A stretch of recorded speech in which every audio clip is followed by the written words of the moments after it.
Man qama ramadhana imanan wahtisaban ghufira lahu ma taqaddama min dzambi.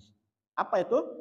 Siapa saja yang melakukan sholat malam pada bulan Ramadan dengan keimanan dan juga mengharapkan ridhonya Allah, maka baginya akan diampuni dosa-dosa sebelum tahun itu.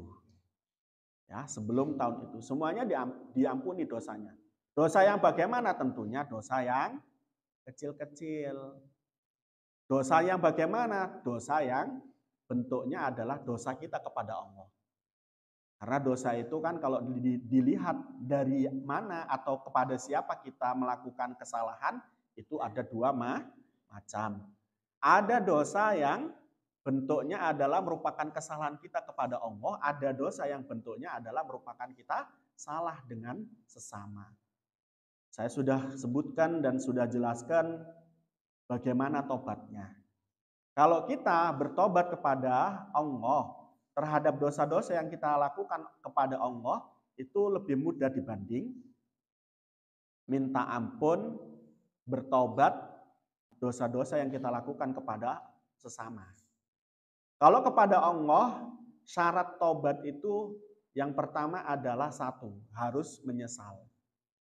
Yang kedua, tidak berjanji tidak mengulangi lagi. Yang ketiga, meminta ampun kepada Allah. Selesai.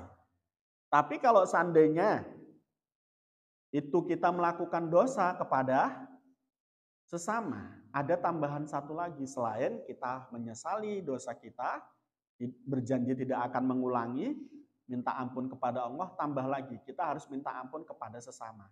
Nah, ini yang biasanya lebih susah. Minta ampun kepada sesama itu susah. Kalau sombong, pasti nggak akan pernah minta ampun kepada sesama. Maka alternatif untuk itu, agar kita tidak sombong, agar kemudian kita tidak malu terhadap orang lain ketika minta ampun terhadap dosa-dosa kita kepadanya. Pinternya para ulama, khususnya di Indonesia, itu dibuat yang namanya halal bihalal. Halal bihalal adalah satu alternatif. Manakala kita memiliki dosa sesama, kemudian kita malu, atau bahkan kita nggak mau karena takut dianggap lebih hina, meminta ampun kepada orang lain. Pada saat itu sudah menjadi kultur dan kebiasaan masyarakat Indonesia, kita lebih enak lagi untuk kemudian meminta maaf kepada sesama. Makanya momen Ramadan itu paling penting itu, untuk kemudian menghapus dosa-dosa sesama. Tapi lebih daripada itu, kalau kita gentle dan tidak sombong, nggak usah nunggu-nunggu waktu bulan Ramadan atau bulan Syawal. Nggak perlu menunggu-nunggu itu. Kita membuat kesalahan kepada orang lain, datangi orangnya. Minta ampun kita minta maaf kepadanya. Dimaafin atau tidak, itu sudah selesai. Ya, itu sudah selesai hak kita.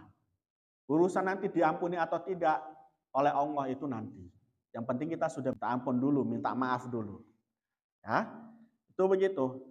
Nah, dalam kaitan ini, minta maafnya ketika berbuat salah, jangan pernah malu. Karena paling susah tobat kepada kesalahan yang dilakukan kepada sesama. Itu jangan pernah malu. Nek malu pasti dosanya kita banyak. Ingat, satu saat nanti ketika kita sudah di akhirat, manakala kita masih punya dosa, dosanya adalah bentuknya dosa sesama, yakni dosa adami, hakul adami. Maka pada saat itu, kita itu nanti ketika kita nggak pernah minta maaf kepada mereka, itu alternatifnya adalah pahala kita akan diberikan kepada mereka. Atau nanti kalau sudah habis pahala kita udah berikan kepada mereka, dosa mereka diberikan kepada kita. Sehingga nanti jumlah waktu ketika kita disiksa di neraka itu lebih panjang. Oleh karena itu kesempatannya di dunia aja. Ya kan? Urusan nanti dimaafkan nggak dimaafkan urusan belakang. Allah ngerti kok siapa yang baik, siapa yang hebat, Allah ngerti. Jadi jangan pernah takut untuk kemudian tidak dimaafkan.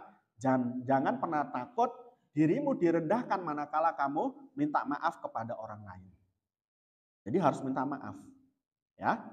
Nah, ini salah satu bentuk dari penghapusan dosa yang sangat mudah adalah manakala kita melaksanakan sholat tahajud, sholat malam di bulan puasa dengan hati yang iman dan ingin mendapatkan ridho Allah, dosa-dosa kecil kita akan dihapus.